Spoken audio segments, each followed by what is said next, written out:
дуруд ба шумо бинандагони гиромӣ, барномаи гирди як даста аст. ба таври огаҳӣ доред, мо гуфта будем ки мавсими футболи соли 2020 ба анҷом расид ва дастаҳо ба танаффус рафтанд. Аммо тавре мебинем дар мавсими соли 2020 омодагӣ ба мавсими соли 2021 шурӯъ шудааст ва ин ҷо дастаи мунтахаби ҷавонони 19-солаи Тоҷикистон ки мусобиқоти худро, бозиҳои финалии чемпионати Осиёро аллакай моҳи март шурӯъ мекунанд, тамринҳои худро шурӯъ карданд ва ҳама беҳтарин бозигарон дар ин ҷо ҷамъ омаданд. футболбозони дастаи мунтахаби ҷавонони Тоҷикистон дар Осиё баробари дастаҳои мунтахаби Япония, Австралия, Кореяи Ҷанубӣ аз сертаҷрибатарин дастаҳои 19-солаи ин қитъа ба ҳисоб мераванд.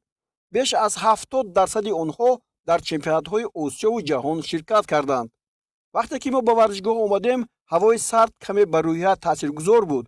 агар он ба футболбозон таъсире надошта бошад, пас гурӯҳи эҷодии мо то устуғон онро эҳсос кард. ба ин нигоҳ накарда ҷавонони кишвар бо рӯҳии болида бо шинидани дастурҳои мураббӣ ба тамрин шурӯъ карданд. сармураббии даста Мубин Эргашев дар доираи омодагӣ ба марҳилаи ниҳоии чемпионати Осиё 2021 давоми 2 ҳафта баъди анҷоми мавсими соли 2020 футбол онро шурӯъ кард. ӯ барои иштирок дар ин чорабинӣ 28 бозингар аз ҷумла 4 нафар дарвозабонҳо, 10 нафар муҳофизатгарон, 8 нафар ниммуҳофизатгарон ва 6 нафар ҳамлагаронро ба ҳайат даъват намуд. Ну, мы начали сбор 17 числа. Привлекли ребят, которые были в обойме нашей сборной, еще несколько ребят, так скажем, 6 человек со стороны, которых тоже решили просмотреть, пока есть время. Ну, в двухразовом режиме тренируемся. Вот.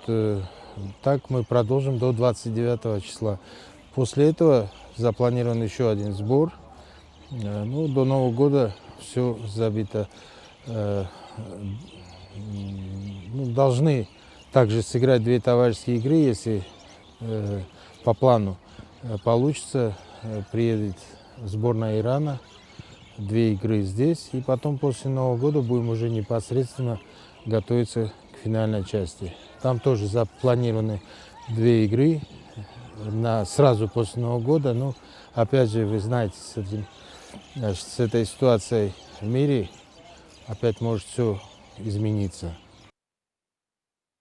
ба ҳайати имрӯзаи даста инҳо шомиланд: дарвозабонҳо Муҳриддин Ҳасанов аз Хуҷанд, Шоҳрух Қирғизбоев, Самандар Каримов ҳарду аз Локомотив, Муҳаммадрабиқ Раҳматуллоев аз Барқчӣ, муҳофизатгарон Алиҷон Кароматуллозода аз клуби марказии варзиши Артиш, Манучер Сафаров, Шоҳрух Сангов, Муҳаммад Саломзода, Исроил Холов, Маҳмуд Пиров, Ҷонибек Шарипов ҳама аз Локомотив Помир, Сафиаллоҳи Назарзода аз Хатлон, Парвиз Бахтиёрзода аз Регари Тадас, Қиматшоҳ Муминшоев аз Паншер, ниммуҳофизатгарон Абдулмумин Забиров аз Хуҷанд, Амадони Камолов аз Истиқлол, Озодбек Панҷиев, Шӯҳрат Элмуродов аз Локомотив Помир, Шерзод Дадабоев, Ҳикматилло Исмоилов, Умедҷон Холиқов, Муҳаммад Буризод аз Барқчӣ. дар хати ҳуҷум бошад Рустам Соиров аз Истиқлол, Ислом Зоиров, Азизбек Ҳасанов, Парвиз Ҳоҷиев аз Локомотив Помир, Салам Ашурмамадов аз Исарафшан ва Сунатулло Исмоилов аз Хатлон. Манучер Сафаров аз байни ин бозигарон таҷрибааш дучанд аст. ӯ аллакай дар ҳайати дастаи мунтахаби асосии кишвар якчанд бозӣ гузаронида ба дили мухлисон роҳ ёфтааст. Мешарам, созан ихтоназа. Хандатон мегирад. Фарад ро. Барои чӣ? Барои чӣ хандатон мегирад? Барои ки аз чӣ истифода бурдан дар када, аз фурсат ханда ҳама вақт ханда гаштан дар кора. Саломат бошед. Манчер машқ чӣ мегузаранд? Машқо шукрона худо соз даштестан. Я рӯз да 2 бор машқ кардем. Машқо хеле хуб гузаштан. шумо ҳам дар дастаи мунтахаб бозӣ мекардед, ҳам дар байни 19-солаҳо. Хуб, дигар дастаҳо ҳам буданд барои шумо. худро дар куҷо беҳтар ҳис мекунед? дар тими мунтахаб беҳтар. Ҷадам назая ка? Ҳабо ҷа калоно қатибо дигар аст. Хубтар? Хубтар ай, беҳтар ай.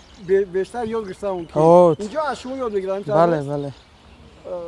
тайёрӣ чӣ кардед мекунед? Тайёрӣ соз ай. Тайёрӣ беҳтарин рафтааст. аз он ки дар гурӯҳи мо дастҳои дӯстон пурзӯр ҳастанд, ҳарос нест? Не, мо ҳеҷ ка наметарсем. Мебурем фақат бозид. Бояд бибурем фақат барои победа мебурем. Да. барои дастаи шумо чӣ намерасад? ҳама чиз ҳаст, ҳама шароито пур Ҳама шароито нағза, ё. Фақат буридан машқ карда буридан дар кори тамом. саломат бош. дар ҳайти даста алҳол яке аз бозигарони асосӣ Шаҳром Самиев намерасад ва ҷои ӯ холӣ аст. омадани Шаҳром ба ҳайти дастаи мунтахаб метавонад сатҳу сифатро беҳтар намояд. агар дар ёд дошта бошем, маҳз ӯ дар бозиҳои ҷоми кафа дурахшида буд. набудани Шарифбек Раҳматов ва инчунин Ислом Зоиров, ки имсол дар ҳайти дастаи мунтахаби асосӣ аввалин бозиашро гузаронид, ба чашм мерасад. Шахром Самиева заканчивается чемпионат 14 числа. Ну, я думаю, до 20-го он прибудет домой. Также привлекем на эти международные игры Шахром. Потом Азбоев Мамаджон, он играет в Бигабаде. У них 2 числа заканчивается чемпионат. Ну, тоже на следующий сбор должны привлечь его. И ну, Ислом Зоиров сейчас поехал на просмотр. Ну, думаю, до Нового года тоже вернется, будет в обойме. Ну, те ребята, которые... Потом у нас несколько человек травмированные. Кто-то, вот сейчас вы с Имомом говорили, у него оперировали. Потом Шарифбек Рахматов, тоже у него связки. Ну вот, будем надеяться, что они выздоровеют в финальной части. Так что, ну, состав, я думаю, боевой. С ними можно решать задачи. Получится, думаю, в этот раз выйти в финальную часть. дастаи мунтахаби ҷавони Тоҷикистон дар нимаи дуввуми соли равон бозиҳои таҷрибавии зиёде барпо кард. аз ҷумла бозии онҳо бо дастаи мунтахаби асосии кишвар, ки бо ғалабаи ҷавонон бо нишондоди 2-0 анҷом ёфт, бо голҳои задаи Амадони Камолов ва Сунатулло Исмоилов ранг пайдо намуд. он вақт Манучер Сафаров узви дастаи мунтахаби асосӣ дар ҳайати ҷавонон бозӣ карду Рустам Соиров дар ҳайати дастаи мунтахаби асосӣ. баъдан бо Хуҷанд ҳам таҷриба андохту бозиро мусовӣ ба поён расонид. умуман Федератсияи футболи кишвар барои тайёрии ин даста тамоми шароитҳоро мусоид фароҳам овард. ҳангоми машқҳо мо футболбозеро вохӯрдем, ки маҷрои машқҳоро назора мекард, аммо имкон надошт, ки ба майдон ояду ба ҳайат ҳамроҳ шавад. капитани дастаи мунтахаби 16-солаи Тоҷикистон Эмомалӣ Аҳмадхонро мо берун аз машқҳо дарёфтем. ӯ ҳам узви дастаи мунтахаби 19-солаи Тоҷикистон аст. чаро ӯ дар ин машқҳо иштирок намекард? биёед аз ӯ мепурсем. чаро ма дар машқҳо иштирок намекунем? осеб бардоштаам, аз ҳамин сабаб дар ин тамринҳо иштирок карда наметавонам. хеле зиёд мо шуморо ҷустуҷӯ доштем, ки дар куҷо ҳастед, дар футбол кам пайдо шудед. чаро ин тавр шуд? ҳамин вақтҳои охир осебҳои хеле ҷиддӣ бардоштам ва аз ҳамин сабаб дар тамринҳо иштирок карда натавонистам. ҳоло осеби шумо то чанд гӯем душвор асту шумо кай ба майдон бармегардед? каме дигар монда иншоалло ба майдон бармегардам. ин тақрибан 1 моҳ аст то чемпионати осиё шумо бармегардед ба даста? бале мумкин баъд аз 10 рӯз ё 20 рӯз ба даста ҳамроҳ гардам. имрӯз ба ин сардӣ, ба ин хунукӣ нигоҳ накарда шумо ба тамошои ин тамринҳо омадед? бале ба ҳамин пеши дӯстонам тамошо омадам, онҳоро бубинам. чӣ гуна аст рӯҳияи онҳо? хеле хуб аст, аз чеҳраи онҳо маълум аст.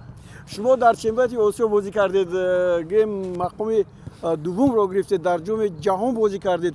хуб бо кадом рӯҳия масалан ҳоло футболбозоне ки бо шумо будану дар ҷоми ҷаҳон иштирок кардан ба чемпионати осиё дар синни соли дигар мераванд? бачаҳо тайёр ҳастанд дар ҳамин синни соли 19-сола онҳо аз мо калон низ бошанд, аммо бачаҳо тайёр ҳастанд, чунки бисёр мусобиқаҳои ҷаҳонӣ ҳатто дар чемпионати ҷаҳон ки бозӣ кардаанд хеле хуб тайёранд. мақсади мо ҳам ҳамин аст. ба мухлисон чӣ мегӯед? хеле мухлисон зиёд шуморо интизор буданд, ки дар майдонҳо бошад, аммо Локомотиви душанбе аз лиги олӣ ба лигаи поён рафт. Локомотиви Помир, яъне орзуҳо, бисёр орзуҳо шикастанд. мо низ намехостем ки аз ҳамон 20 лига парем ва ҳамин таврнис шуд, хай мухлисонро афтода нашаванд, ҳамааш хуб мешавад. шумо ҳоло ба саратон ягон фикре намудааст, ки ба ягон дастаи дигар гузаред? Локомотиви Помир дар лиги олӣ бозӣ намекунад? не ҳоло ягон фикр дар сар нест. Мумкин аст пешниҳод ҳаст? пешниҳодҳо ҳастанд, аммо ҳоло фикр кардан дар кор. дастаи мунтахаби то 19 солаи тоҷикистон тавре гуфтем дар нимаи дуввуми соли 2020 ду маротиба бо дастаи мунтахаби 19 солаи ӯзбекистон дар шаҳри хуҷанд бозии дӯстона ва таҷрибавӣ барпо кард ва дар яке бо натиҷаи 1-0 мағлуб шуду дар бозии дигар бо ҳисоби 4-1 пирӯзӣ ба даст овард. бозии дуввуми футболбозони мо беҳтар буд. дар он бори аввал ба ҳайати даста Салам Ашурмаҳмадов ҷалб гардид ва худро хеле олӣ нишон дод. дар рафти бозӣ Абдулмумин Забиров аз пеналти дар дақиқаи 34 ҳисобро боз карду Салам Ашурмаҳмадов бо Рустам Соирову Суннатулло Исмоилов баъдан тӯбҳоро ба нишон расониданд. дар ин вохӯрӣ сармураббии даста Мубин Эргашев ин бозигаронро ба майдон овард ва аз назар гузаронид.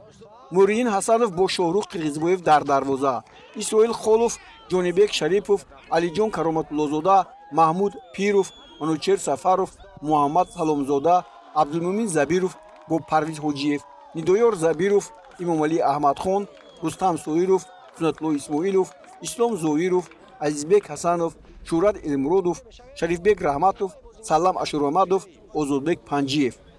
инҳо буданд ки дар ҳайати дастаи мунтахаби тоҷикистон пирӯзиро ба даст оварданд. имсол ҳамаи ин ҷавоне ки ба ҳайати дастаи мунтахаби то 19 сола шомил шуданд корашон омад накард ва дастаи Локомотив Помир аз лигаи олӣ ба лигаи якум гузашт. онҳо маҳз дар ҳамин даста бозӣ мекарданд, аммо ин набояд ба рӯҳияи онҳо таъсир расонад. Исроил Холов дар ҳайати дастаи Локомотив 15 вохӯрӣ гузаронида дар майдон 1342 дақиқа бозӣ кард. дар ҳайати дастаи мунтахаби наврасони ҷавонон дар бозиҳои интихобии чемпионати Осиё 3 бозӣ, дар бозиҳои финалӣ 6 вохӯрӣ ва дар ҷоми ҷаҳон 3 бозии дигарро паси сар намудааст ва маҳораташ арзанда муаррифӣ шуд. Хеле ҳаво хунук нест? хай одат кардем. ҳавои хунук ба. ҳавои хунук ба. тайёрӣ чӣ рафта шуда? тайёрӣ хеле хуб гузаштааст. тӯли 10 рӯз мешавад ки мо машқҳои ҷамъомадии худро гузаронда истодаем ва тайёрии худро ба чемпионати Осиё дида истодаем. шумо ҳадафи кадом даста дар гурӯҳи мо? албатта медонам, дар гурӯҳи мо ин дастаҳои Малайзия, Қатар ва Яман қарор доранд. футбол бозӣ кардан осон аст ё не? футбол бозӣ кардан хеле душвор аст, аммо инро бояд ҳар як одам дарк намекунад. барои футболро бозӣ кардан бояд бештар тамрини зиёд кардан лозим аст. ташаккур. шумо хеле гуфтам нав зиёд бозӣ кардед дар ҳайати дастаи мунтахаб. барои ин футболбозоне ки бо шумо ҳастанд дар муқобили он дастаҳо бозӣ кардан душвор намебиёяд? не, мо аллакай дар ҷоми ҷаҳон бозӣ кардаем ва таҷрибаи хеле хуб дорем ва мо кӯшиш мекунем ки ба бозӣ баромада ва ба чемпионати ҷаҳон рохат гирем ва тамоми мухлисон ва халқи тоҷикро шод кунем. дар ҳайати дастаи мунтахаби ҷавонон 8 нафар бозигарони нав ҷалб шуданд. алҳол онҳо аз қатор берун намемонанд ва то оғози бозиҳои ниҳоии чемпионати Осиё ҳанӯз вақти зиёде ҳам боқӣ мондааст ва бозигароне ки аз имтиҳон мегузаранд ҳатман ба ҳайат ҳамроҳ хоҳанд шуд. хуб, бибинем ки дар ҳайати даста тағйирот хеле зиёд аст. бозигарони нав бисёр ҳастанд. шумо бисёр таҷрибаи бой доред. ҳоло чӣ гуна инро тамрин мекунанд? фарқият ҳаст байни онҳое ки мисол дар ҳайати даста буданду ҳоло дар ҳайати даста бозигарони нав омаданд? бале, фарқият дорад онҳо, барои он ки онҳо дар мо медонем ки бачаҳое ки пештар дар тими 19-солаи ҷумҳурӣ бозӣ карданд, онҳо нисбатан хубтар тайёранд барои ин хел машқу тармим ва барои ин хел мусобиқаҳо. аммо ин бачаҳое ки ҳозир даъват шуданд 5 нафар, онҳо пеш бисёре аз онҳо пеш ба тими 17-солаи ҷумҳурӣ даъват шуда буданд. яъне ки ин қиматшо, Шерзод, Муҳаммаднабӣ, ин бачаҳо пештар даъват шуда буданд. ду-се нафар дига ҳастанд ки нав даъват шуданд. онҳо ба мисли Сафиялло, Муҳаммад, ин бачаҳо ба фикрам бори аввал аст дар ин тим бозӣ мекунанд, машқу тармим мекунанд ва нисбатан фарқ дорад машқи онҳо нисбати машқи тайёрии онҳо нисбати тайёрии бачаҳое ки пешин дар тими 19-сола буданд. чемпионати Осиё байни дастаҳои мунтахаби то 19 сола аз 3 то 20 марти соли оянда дар ҷумҳурии Ӯзбекистон доир мегардад. дастаи мунтахаби ҷавони Тоҷикистон дар гурӯҳи Д якҷоя бо ҳамсолони худ аз кишварҳои Малайзия, Яман ва Қатар барои рохат ба даври бозиҳои минбаъда мубориза мебарад. 4 дастаи беҳтарини ин мусобиқа ба чемпионати ҷаҳонии соли 2021 байни ҷавонони то 20 сола ки дар давлати Индонезия баргузор хоҳад гашт рӯйхат мегиранд. бо наздик омадани бозиҳои финалии чемпионати Осиё санҷидани бозигарон дар баробари дастаҳои пурқувват чун Эрону Ӯзбекистону Ҷопону дигар кишварҳои пешрафта аз манфиат холӣ нахоҳад буд. дастаи мунтахаби ҷавони Тоҷикистон ки сарчашмаи асосиро аз футболбозони дастаи мунтахаби наврасони кишвар мегирад, дар Осиё соҳиби ҷойи дуввум шуда дар чемпионати ҷаҳон ҳам бозӣ кардааст. байни мардуми Тоҷикистон ин бозигарон маҳбубияти зиёде пайдо карданд ва мо ба онҳо боварӣ дорем ки боз ҳам обрӯи нуфузи мамлакатро дар бозиҳои ниҳоӣ арзанда ҳимоя мекунанд. дар бораи бо кадом рӯҳия ба чемпионати Осиё рафтани футболбозони ҷавони 19-солаи Тоҷикистон ҳоло сухан гуфтан хеле барвақт аст, аммо мо умед дорем ки дар ин давраҳо дастаи мунтахаби Тоҷикистон бо баргузор кардани бозиҳои санҷишӣ ва ҳамчунин тамринҳои дигар худро хеле пурқувват мекунад ва як бозии муҷалло ҳам нишон медиҳад. мо ҳамеша пайгири ҳунарнамоии футболбозони дастаи мунтахаби ҷавонони то 19-солаи Тоҷикистон ҳастем.